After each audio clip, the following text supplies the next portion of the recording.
स्वतः अक्षय जैन आपल्यासोबत आहेत. अक्षय, तुम्ही मंत्रालयात गेलेला होता या सगळ्या प्रकरणानंतर. काय नेमकं तिथं झालं? अधिकारी जागेवर होते का? आणि तुमची जी काय मागणी आहे ती नेमकी काय आहे? अल्पसंख्याक विकास विभागातील सचिव जे आहेत रुचेश जयवंशी सर ते सुट्टीवर होते. सहसचिव सर सुट्टीवर होते. ओव्हर सचिव जे एक सुट्टीवर होते आणि एक तिथं समोर होते.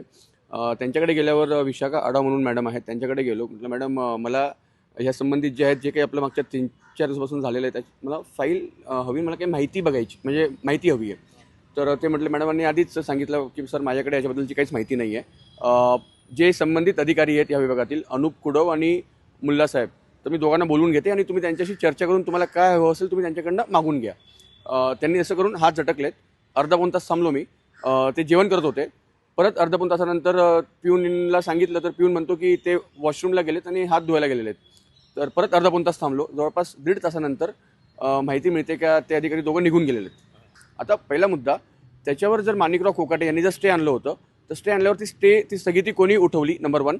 दादानी ती कंटिन्यू केली होती. आणि महाराष्ट्रात असं टेक्निकल डिपार्टमेंट आपलं एवढं वीक आहे की 2-2, 3-3 महिने आपल्याकडे कामं होत नाही किंवा ते टेक्निकल अडचण सॉल्व्ह होत नाही. त्याच्यातले जे पण दोषी असतील, आता हा एकट्या अधिकाऱ्याचं काम नाही. आमचा जो आरोप होता, आमचं जे म्हणणं होतं की हे एकट्या मिलिंद शोधण्याचं काम नाही. हा जो पूर्ण नेक्सस, ही जी टोळी आहे ही पूर्ण शोधून काढणं गरजेचं आहे, जेणेकरून महाराष्ट्रात एक स्ट्रॉंग मेसेज जाईल सर्व मंत्रालयात.